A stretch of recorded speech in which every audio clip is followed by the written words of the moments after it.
અધર્મ પર વિજયના પ્રતીક સમાન પવિત્ર દશેરા પર્વ નિમિત્તે ગુજરાતના ગૃહ રાજ્યમંત્રી હર્ષ સંઘવીએ સુરતમાં શસ્ત્ર પૂજા કરી હતી। ગુજરાત પોલીસના દરેક યુનિટમાં શસ્ત્ર પૂજા કરાય છે। શસ્ત્ર પૂજા બાદ હર્ષ સંઘવીએ રાજ્યની જનતાને દશેરાની શુભકામનાઓ પાઠવી। જણાવ્યું કે આજે દશેરાના દિવસે ગુજરાત પોલીસના દરેક યુનિટમાં શસ્ત્ર પૂજા કરવામાં આવે છે। અહીં વર્ષો જૂના શસ્ત્રો અને આજના લેટેસ્ટ હથિયારો નજરે પડી રહ્યા છે। પોલીસ દ્વારા નાગરિકોની સુરક્ષા માટેના શસ્ત્રોની આજે પૂજા કરવામાં આવી છે। તેમણે ઉમેર્યું કે કાયદો વ્યવસ્થા જાળવવામાં પોલીસને મદદરૂપ થતા ડ્રોન જેવા આધુનિક સાધનો પણ હવે પોલીસના શસ્ત્રાગારનો ભાગ બની ચૂક્યા છે અને તેમની પણ પૂજા કરીને ટેકનોલોજીના મહત્વને સ્વીકારવામાં આવ્યું છે।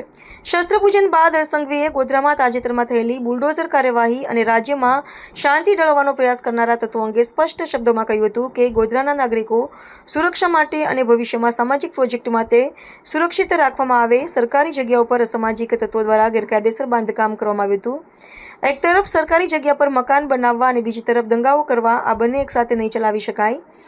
ગેરકાયદેસર બાંધકામ કરનારા અને રાજ્યમાં અશાંતિ ફેલાવનારા લોકો સામે ગુજરાત પોલીસ કડકથી કડક પગલાં ભરી રહી છે। સરકારી જગ્યા પર કોઈપણ પ્રકારના કબજાઓ અને સરકારી જગ્યા પર કબજા કરીને ફરી રાજ્યમાં અશાંતિ ફેલાવી રાજ્યના સામાન્ય નાગરિકો પર કોઈપણ પ્રકારનો અડચણ ઊભો કરવો, આવા લોકોને શોધીને ગુજરાત પોલીસ કડક પગલાં ભરી રહી છે અને જો કોઈ આવી ભૂલ કરશે તો આનાથી પણ વધુ કડક પગલાં ભરવામાં આવશે। અધર્મ પર ધર્મના વિજયનું પ્રતીક એવી દશેરાના પર્વની આજે આપ સૌને ખૂબ ખૂબ શુભકામનાઓ। ભગવાન શ્રી રામચંદ્રજીના ચરણોમાં વંદન કરીને હું પ્રાર્થના કરું છું કે આપ સૌની મનોકામનાઓ પૂર્ણ થાય।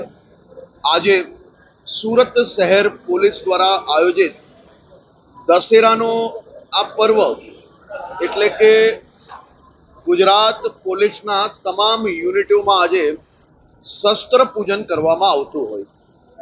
આજે સુરત શહેર પોલીસ દ્વારા આયોજિત શસ્ત્ર પૂજનના આ પૂજામાં ભાગ લીધો અને આપણે જોયું કે વર્ષો જૂના શસ્ત્રથી લઈને આજના જમાનાના એટલે કે નવા લેટેસ્ટ ટેકનોલોજીના તમામ સાધનો જોડે સજ્જ એ ગુજરાત પોલીસના તમામ શસ્ત્રો અહીંયા નજરે પડે છે। ચાહે આર્મ્સ વેપન્સ હોય કે પછી આજના જમાનાની ટેકનોલોજીને પહોંચી વળવાના ઇન્સ્ટ્રુમેન્ટ્સ હોય કે પછી ડ્રોન જોડે શહેરના સર્વેલન્સની વાત હોય, આ તમામ પોલીસ માટે રાજ્યના નાગરિકોની સુરક્ષા માટેના શસ્ત્રો છે અને એ શસ્ત્રોનું આજે પૂજન કરવામાં અહીંયા આવ્યું।